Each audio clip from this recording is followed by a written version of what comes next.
Hi everyone, in this video I'm excited to share with you why I think everyone is talking about Apple stock.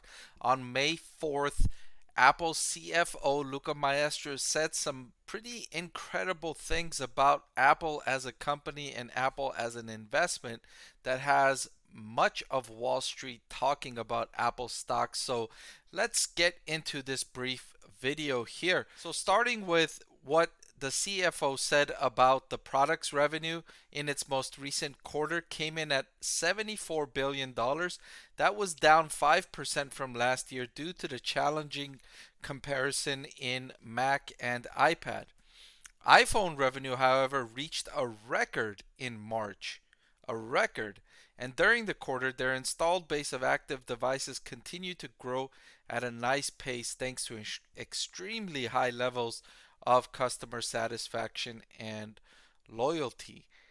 And that's what you do see a lot with Apple. Some people often make jest of the Apple loyalists or the individuals that continue to buy Apple products without even considering other products because they are so stuck in the Apple ecosystem. Well, from Apple's perspective and from an stock investor perspective, you like to see that. You like to see a loyal customer base that continues to upgrade to the next device whenever it comes out or every few years.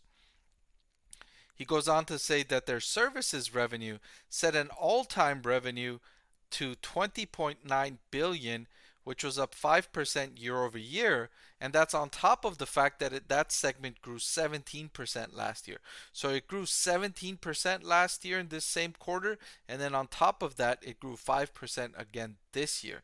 And this segment to me is one of the most critical segments for Apple's business, and we're going to get into why that's the case in just a little bit, so stay tuned. The company gross profit margin came in at 44.3%, and that was increased by 130 basis points from the previous quarter. The product's gross margin was 36.7%. These are things like iPhones, iPads, Mac computers. Those are the products, hardware. The services gross margin was 71%. 71% gross profit margin on the services segment. That's why I mentioned earlier why I think this is one of the more important segments of Apple's business. These are things like Apple Music and Apple TV Plus.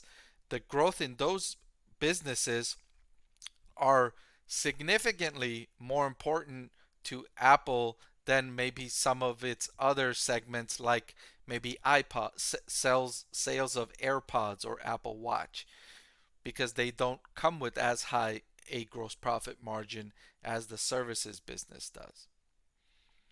Incredibly, according to 451 Research, Apple's customer satisfaction for the iPhone 14 family is 99%. 99%, that's incredible.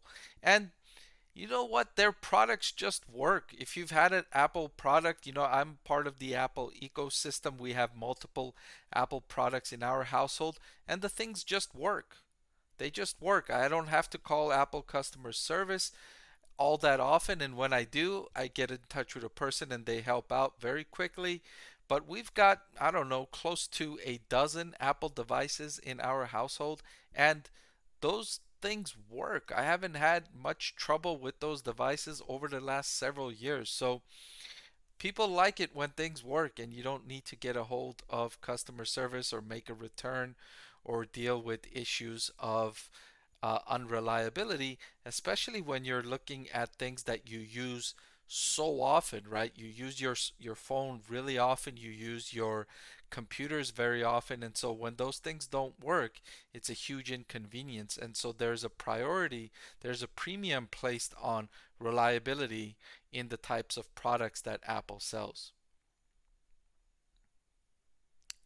I mentioned earlier they grew their install base. There's now 2 billion active Apple devices in the world today. 2 billion. Those are things like iPads, Mac computers, and iPhones. There's 2 billion of them active today, people using them. That's a huge deal. because those devices can now add services and generate incremental revenue for Apple at very high profit margins that we just saw earlier, 71% profit margins. They now have 975 million paid subscriptions across their services on the platform. This was up by 150 million in the last 12 months, and that's nearly double the paid subscriptions they had nearly 3 years ago. So they've demonstrated phenomenal growth in their subscriptions business, which has Apple stock investors excited, to be sure. And I'll end with their outlook and capital allocation. Their board authorized an additional $90 billion of repurchases. So Apple's going to buy back $90 billion of their shares outstanding. And they raised their dividend by 4% to 24 cents per share. And they plan to continue to increase their dividends annually. For the June quarter, they expect it to be similar to the March quarter with gross profit margins between 44 and 44.5%.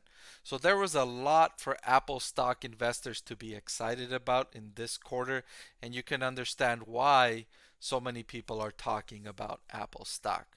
But that's all I've got for this video. Thank you so much for watching. I want to thank the Motley Fool for sponsoring this video. Visit fool.com/Parkev for the 10 best stocks to buy now.